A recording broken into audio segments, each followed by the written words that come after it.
Was The Strangers Chapter 2 the masterpiece that we all thought it was going to be, or does it fall very, very, very short of that title, just like Chapter 1? Well, let's get into it.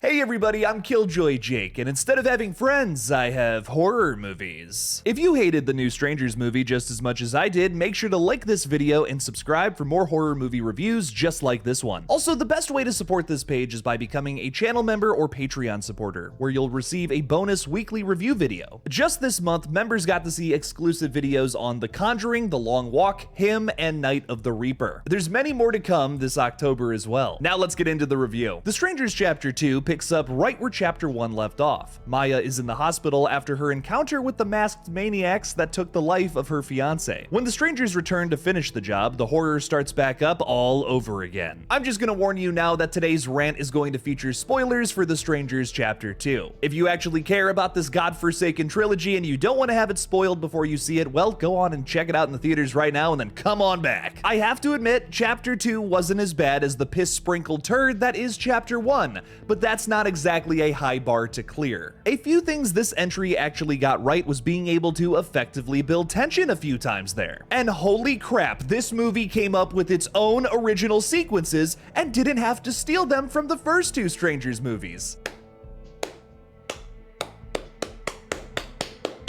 We're gonna put Strangers Chapter 2 right on the fridge where everybody can see it. The problem is that a lot of these scenes are illogical and likely made for people who are just looking at their phones half the time. Like there's this one scene at the hospital where Maya is trying to hide from the man in the mask. So what does she do? She just drops out of frame and magically teleports into the bathroom across the hall. You think I'm kidding, but nope. During what looks like a one take, Maya just kind of drops out of frame and the man in the mask starts looking around for her. Somehow she must apparate in the bathroom on the other side of the room, and because the man in the mask would have seen her sneak over there, considering the tiny hallway that they're in, I can confidently say that this chapter of the Strangers trilogy has officially jumped headfirst into the supernatural. You know what? Spatial logic is for losers anyways. I've heard a lot of reviewers call this movie a 90-minute chase scene, and yeah, that's about it. Maya gets chased out of the hospital, then she gets chased through the woods for a little bit, and unfortunately that's a pretty good generalization of this inconsequential plot. In terms of actual story, the movie spoon feeds you some information about the stranger's backstory, but it's nothing that ever actually affects the plot in the modern day. There is not a single reason as to why you need to know who Tamara is to tell this story, yet this movie makes a big ol' nasty stink in its diaper trying to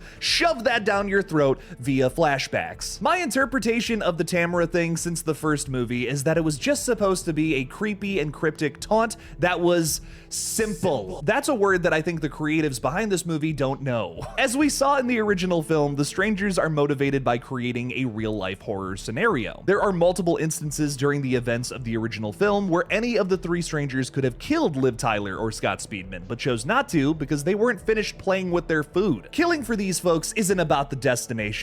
It's the journey. The Tamara thing is just supposed to instill fear in their next target, yet the writers felt the need to explain it, come up with an actual human being who was Tamara, and it was apparently the stranger's first kill. God, that's so predictable and boring! This movie also features a boar attack. This is just what fans of the franchise were looking for. If the strangers weren't enough for you, well now they have attack boar that can hunt people down based on their scent. Did a 14-year-old write this movie?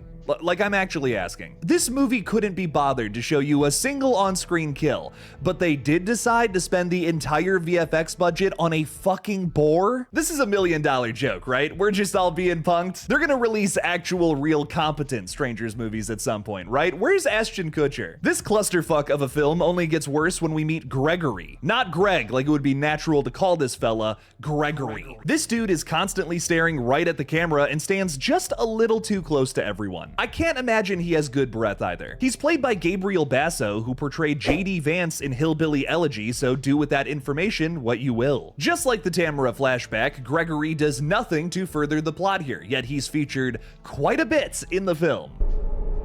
Does there have to be a why? I'm sure Gregory, his smiley face tattoo, and his bottle of whiskey will return for chapter 3, because he drunk drives his way out of this impossible third act. To break down the third act, we have to talk about the unusual way that time moves in this flick. It doesn't make a lick of sense, and it's something I noticed multiple times. For instance, the hospital chase scene kicks off at just before midnight and goes on for about 15 to 20 minutes. It's all pretty fluid, where one scene seems to pass into another without any real time skips. But the next time we see the clock as Maya's leaving the hospital, it's nearly 4 a.m. Like, there's no way she was getting chased around for 4 hours. On top of that, the end sequence features a drunken Gregory fleeing the house for some reason, with one of the housemates trying to stop him. I'm not even kidding when I say 30 seconds later, the strangers are breaking down the door chasing after Maya again. On her final girl lap, she finds all 3 of the housemates dead, with 2 of them tied up. So somehow in that 30 seconds, the strangers were able to have their own entire home invasion flick that completely happens off screen. I would love to see a breakdown as to how and where, when all the events of this film happen, because as it stands right now, I don't think it makes any sort of logical sense. This is the most frustrating film of the year. Well, maybe Dollface has a Hermione Granger time turner watch, and she's able to manipulate the space-time continuum. I mean, it wouldn't be too far out of the realm of possibilities. We've already introduced the idea of teleportation into this franchise now. Why not this too? This movie blows some fat nuts, but it is still better than the first one. I'd give this like a 2 out of 10 versus the rock bottom 0 that is chapter 1.